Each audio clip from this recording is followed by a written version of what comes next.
Welcome to the Social Media Church Podcast. I'm Nils Smith, and I'm joined by special guest Mark Venti from Churchome, the executive pastor, and we are talking about Churchome Global, and you might have heard of and seen the app that has exploded over the last year, and so I'm excited to jump into this conversation. Mark, thanks for joining us. Hey, so good to be here. So before we jump into the app, I'd love to hear your story, how you got into the role you're in and who you are and what you do. Yeah, I'll try to tell you as short as possible. I've been on staff here for 19 years, Wow. so long time. And really how it happened for any of us that work in church world, it probably happened the same way you did. Leaders aren't born, they're cornered. So this has happened because the demand and need, and I happen to be, I don't know if you want to call it the right place at the right time or the wrong place at the wrong time, but I've done a lot of years of youth ministry. Before that, did a lot of years of cleaning toilets, then youth ministry, some of that at the same time. It's about the same thing sometimes. Morphed into campus pastoring. So I campus pastored at our U District location. It's right on Greek Row at UW. And then campus pastored our Kirkland location, which would be our broadcast location. Okay. And then through that time, just things morphed, changed. I became part of our leadership team and leading, we'll call it our central ministries at the time. And at that exact same time, part of what we were trying to do, which I think all of us are just find creative ways to get the gospel out and to build community. And so through a different bunch of events, we started thinking and talking about what does mobile church look like? Like, how do we use mobile technology? Not just online technology, and there's a difference. The best way I can explain the difference is, remember this thing called Amazon.com? Yeah. I know you've all heard of Amazon, but Amazon.com, that was a few years ago. All I know is I didn't start really using Amazon until that app came, and now it's a problem for our family. Because mobile technology, you have all the time.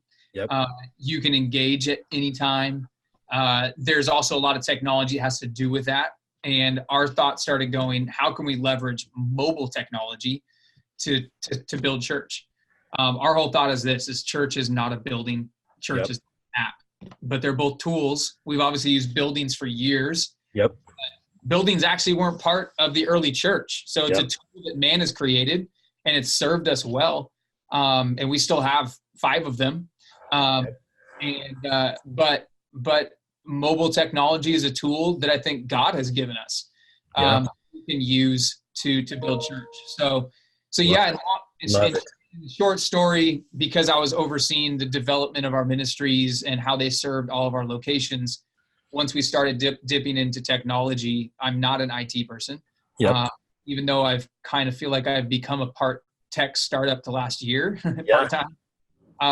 But what ended up happening is I ended up becoming, in the moment project, owning the project. Because we want to make sure that ministry strategy leads this. And, so then that's been the journey we've been on the last just about a year and a half. Yeah. So looking back and I want to journey about what that year and a half looked like, but even maybe before that, from vision to it being live, what was that process? How long did that take? What did you go about finding the technology, aligning technology, vision, all that? We first started talking with an entrepreneur that actually initiated with us. Not in the church.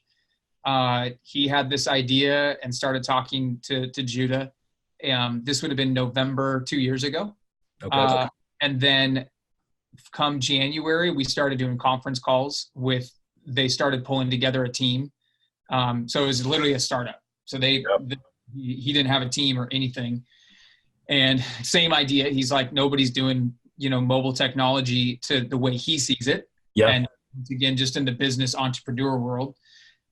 So we started having conversations in January. Their team had an initial team of like a CEO, a content manager, a CMO, and like a tech developer. So like 3 people.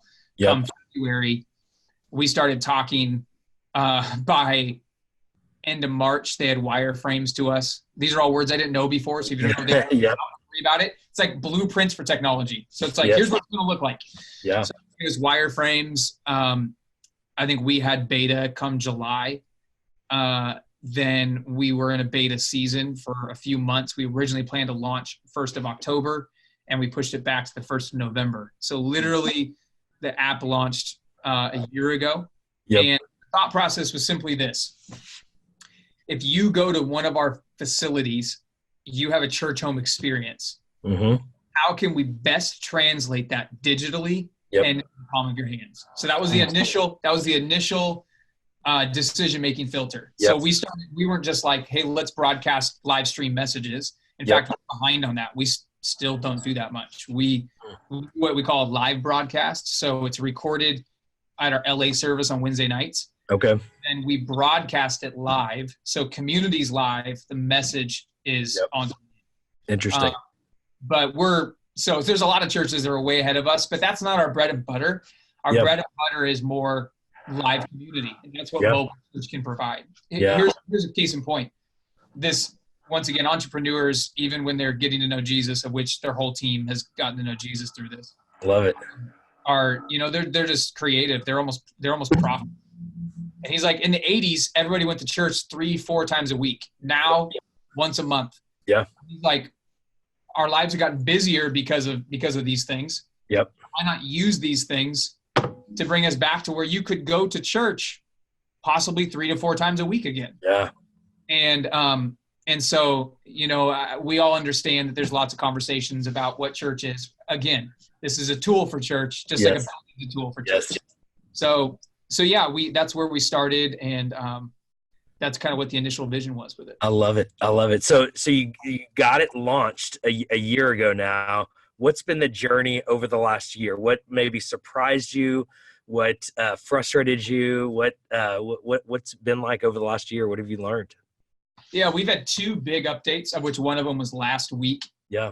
And, so the first big update was in an effort to increase, be more strategic with engagement. Okay. Originally, if you would have heard, I think it's still in the app somewhere, what we called the welcome video. So if you downloaded the app a year ago, the first thing you got was a welcome video from Jude and Chelsea. Yep. And he used this term, we believe that we can leverage technology, something that has caused us to live more lonely lives, more disconnected lives, that we can use it and we can redeem it to create, he called them tactile relationships. Yeah. And I was like, I don't think I've ever used the word tactile before this, but all of a sudden I started hearing it all the time. Yeah. So initially, our thought was always what church is, which is community and relationship. And we've always wanted people to get together in person. Yep. It's definitely evolved how clearly and how we're trying to point our technology to lead to people getting together face to face. Yeah. So it's always been the plan, but it's just gotten more laser focused. So we added on our first update, we added like a feed, and you have a profile, and the idea was you can get to know people more. Yep. It didn't go the way we totally thought it would. Yeah. We're really but it just kind of became like another Facebook white page, in my opinion. Yeah. And so we're like, let's, rather than giving people a buffet, because here was the original idea. We offer on their kids ministry. We offer on their expression for youth ministry. We have groups. We wanted the full expression of our church. Yes. In a digital format, in a mobile format.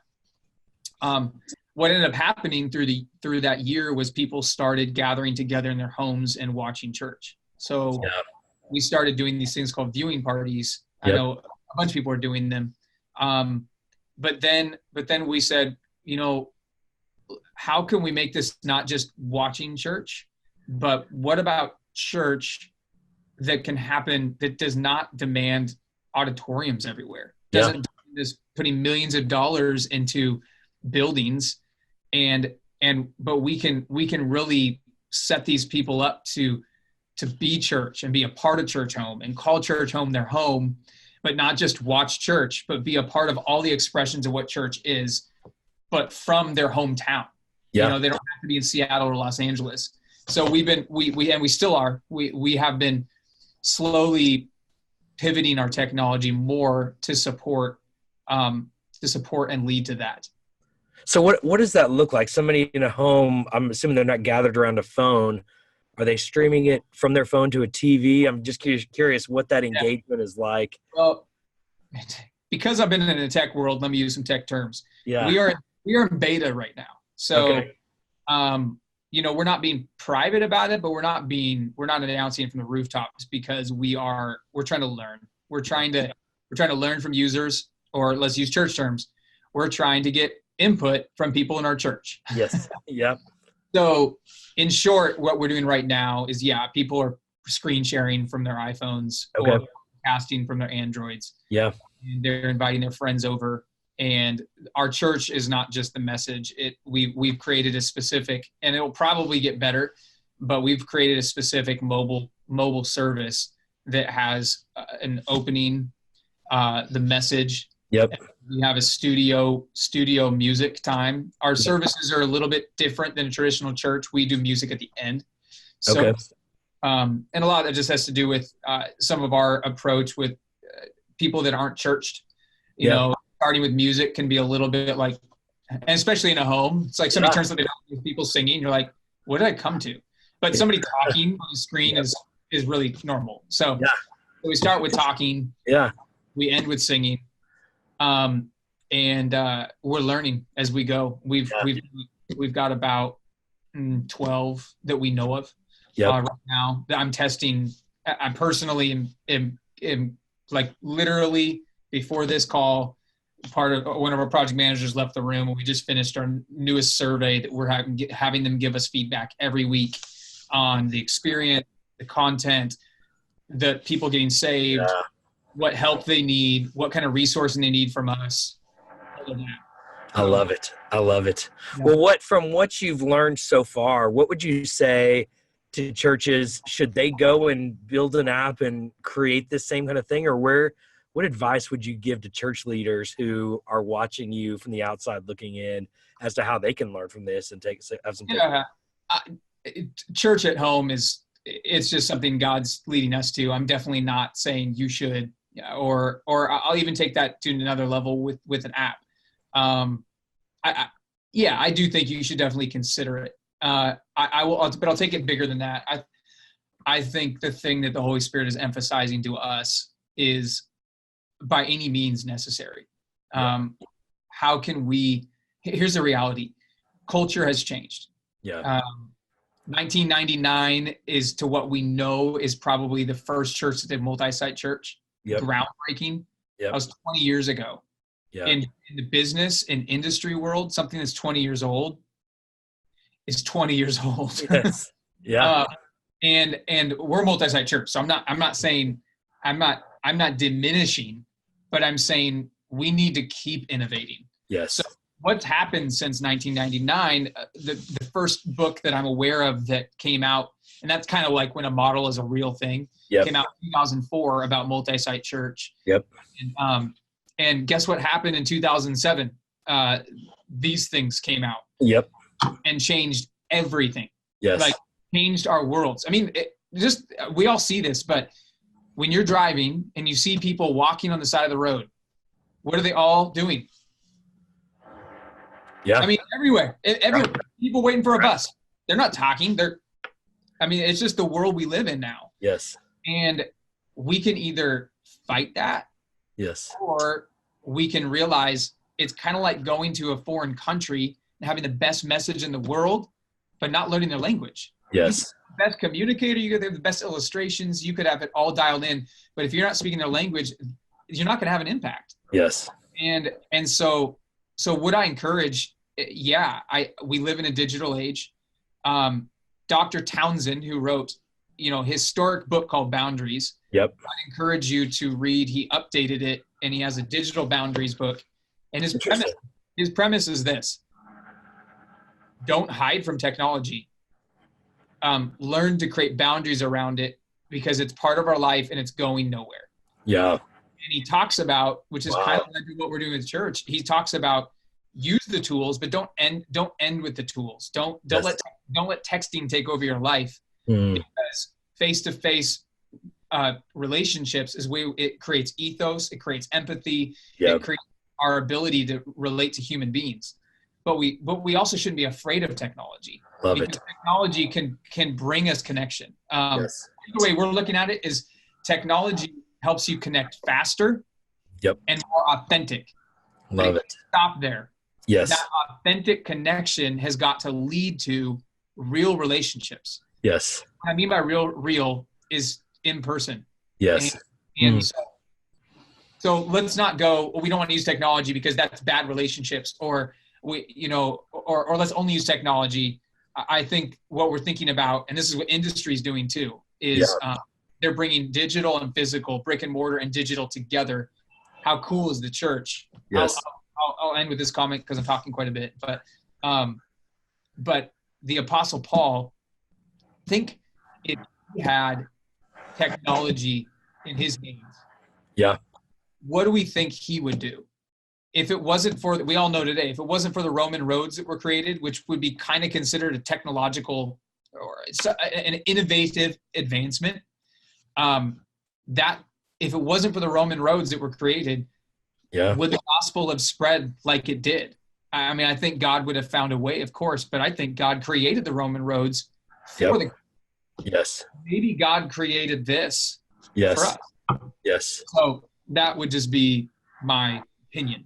I love it. And I believe innovation around this device is not exclusively for Churchome, or it's not exclusively for YouVersion or for mega churches. I think there are opportunities for every church of every size to find opportunities to engage around mobile. But I think at the core, it starts with embracing this as a ministry tool.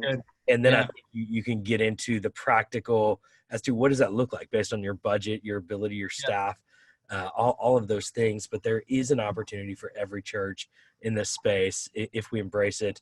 I would love it. Are there any stories that have happened over the last years of life change that just immediately come to mind of this is why we did it? You know, when we saw this happen, that's exactly why we built this.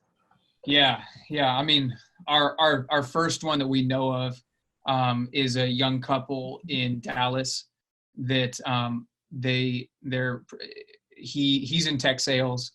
She is a delivery nurse, and I think they podcast our pastor for a while, and they were looking, in Dallas, a city that's got so many churches, but just for them, they weren't finding a home, and so they literally put this prayer in, like, God help us find a church like Churchome. And that Sunday, the app launched out of nowhere, and they launched in. They started meeting once a month.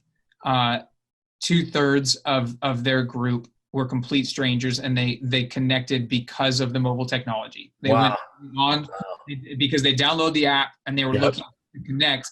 They saw, there's a group meeting in Dallas. And so, I mean, it's actually probably higher than 2/3, but they probably have around 50 people that we would have never known. Yes. If it wasn't for that. And I will say the other thing about downloading the app is it's amazing how many people download, probably if you're watching this, I'm guessing you have a church background. I could be wrong. Yes. But there's a lot of people that are interested, even in an app called Churchome. They're curious. They'll download the app. They'll check it out. But they'll never, the idea of going, come to church with me, never. So we've seen so many people like Dallas that have downloaded the app because they were on YouTube and they heard a message that was like, who is this guy? And then they find a connection to an app. They download the app. And then they end up finding a bunch of people meet here, and they don't go to church. They've never gone to church. So we have people giving their lives to Jesus every week at this home in Dallas, Fort Worth. That are finding church because they download an app that they heard about on YouTube or Instagram, but they're meeting with other humans in a room. I can't tell you. I just went to one of our locations in Oakland.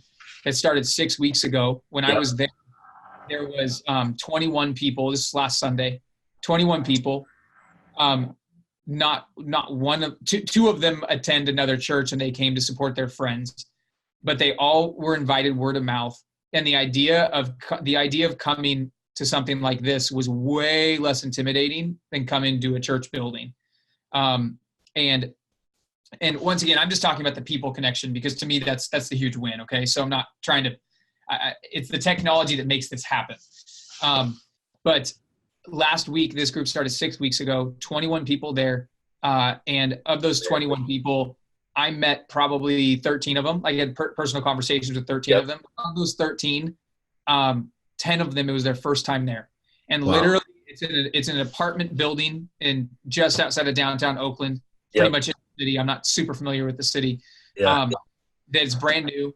And most of the people that have come are people that just moved into this building, and they met in the elevator, and it's just been word of mouth, literally. And they met in the cabana of the apartment. Wow. And so and then I was there for the discussion afterwards, and I mean, we're talking, there were two of the people I met were lawyers. One of them is one of the top iOS developers in Silicon Valley. Wow. Her first time there, hasn't been to church in 8 years. Wow. And, so I mean, I could bore you with stories. I love it. It's a way lower barrier to entry. In the 80s, thank you so much to Bill Hybels and Willow Creek. Like, the Sunday morning became the front door of the church. Yeah. Not the front door anymore. Online is, and we're just trying to deep dive into online. We're trying to go, let's do digital mobile. Yes. And we're finding so many people that are willing to check it out. Now we're just trying to connect with them quick, so that they'll engage in the life of our community. Man, that's incredible. I can't wait to hear the stories you're going to tell for decades to come.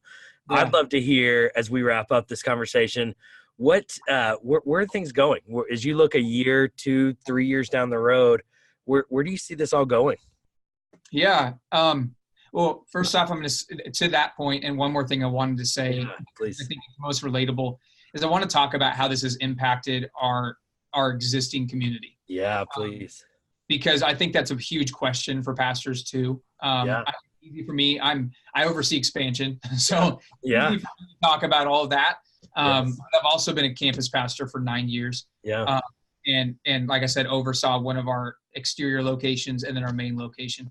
And the ability for people to connect because of mobile technology, of people that come in our buildings, is unbelievable. And once again, not just online, but let's say you have 200 people in an auditorium, or let's bring it up to 2,500 people in an auditorium. Yeah. It is so easy in our church. And I'll just air our dirty laundry. It is so easy for people to slip in and slip out. Yep. I mean, I talk to people every week, ashamedly, that, hey, so good to meet you. How long have you been going to church here? 10 years. Oh, great. Good to meet you. Right. And that are not connected. We say from our stage, get into a group. What we're finding is our first step is becoming, we're still ironing out the details of this, but is becoming, hey, if you want to get connected, we actually are not saying go to the Next Steps bar, go to the groups. A lot of introverts, people that are busy, they're just not going to do that. Yeah. We're literally saying download the app, and we're building, it's coming in the next 6 weeks, next 2 months. We're building an onboarding process that we're going to group people. So don't think traditional groups. Yep. We're going to group people based on their location and season of life. Wow. So if you download the app, you will go through this onboarding process. Yep. And we'll get that information on you. Yep. Not so we can haunt you, but so that we can know you better. And you actually can't engage. Once this happens, you won't be able to engage on the app until you do this onboarding process. So you don't have to engage once again in person, but now you're going to be grouped with a group of 50 people that all live, if you're in a densely populated area, all live within a mile or two of you. Wow. All of a sudden, you start getting daily, we do this thing called guided prayers. It's new. Yeah. So you start talking to Jesus together, and you go in the chat. The chat's all with people that live in your neighborhood. And so these are people that are coming to our buildings that don't know all the people that live across the street from them. And we all live busy lives. They're not really connecting, but they're attending a gathering. And church is so much more than that. And so, which we all know, but we all have that problem of how do we help people take that step? So digital technology helps people engage quicker. Yes. It's less intimidating. So if they start praying with others in their neighborhood on a phone, yes, quickly they're going to be like, man, you're going through hell too. Like me, yes, you want to grab coffee? Like, yeah, so yeah, we're seeing this start to happen. And when this technology is updated here in the next 6 to 8 weeks, yep. really are praying that's going to bring a lot more connection in our buildings for people that attend our gatherings. So that's part of your answer, but that's like the future. Yeah, I mean, our goal internally is we say face to face. That is everything. That's our target. Yeah. So we talk about that more than the app. We talk about that more than a building. Yeah. We say face to face. We've even talked about how in our buildings we realize people are kind of more face to back to head. Wow, interesting. Staring in the back of a head. Yes. What we do, I mean, I read in my Bible the other day, it's kind of popping out everywhere. Jesus walks down, Zacchaeus is up in the tree, and Zacchaeus, once again, he's part of the crowd. He's interested in Jesus. And Jesus says, come down, and it says Jesus invited him to go to his home because he wanted to talk to Zacchaeus face to face. And I think Jesus is constantly showing us what he wants his church to look like. And so this is not about technology for us. This is about a tool that is helping us do what we think has been in the Bible for 2,000 years. And we just want to do it better. And we think technology can make church way better. That's awesome. That's awesome. You're doing an incredible job. You're setting a new model for how to do church, and it's an exciting day. I can't wait to see how God continues to use Churchome and the innovation, and you continue to press in and as other churches look to model after what you're doing and continue to grow and learn with you. How can people connect with you online? Okay, this is so funny. I am on Instagram, but I'm never on. I don't have the app on my phone. Okay. So you can. I am Mark Venti there. You can't find me there. Yeah. Here, this guy leading app. You can download our app and direct message me. Perfect. I'd encourage everybody to do that. Go do that. Go through the Churchome app. Check it out. Yeah. And look up Mark and DM him on the app. Yeah, and it's easy to know my name because it's the size of Starbucks. So there you go. That's a good reminder there. Well, man, thanks so much for all you're doing for the kingdom, for the church, and for sharing these insights for churches. I'm going to leave links to all these things on socialmedia.church. So go check out the show notes there and links to everything there. And go download the Churchome app. If you don't already have it downloaded, go download it, learn, dig in. And I will add, I've been going through the prayer, that new edition, and it's so good. The app is amazing and ministers to me and my family here in New York as well. But I don't think I've even begun to lean in as strong as I can. So I'm excited to do that more and excited to see how other churches take this learning and develop off of it. So Mark, thanks for your innovation, and thanks everyone for listening. And go to Apple or Spotify or wherever it is you're listening, and leave a rating and review and let other people know about this episode. Thanks.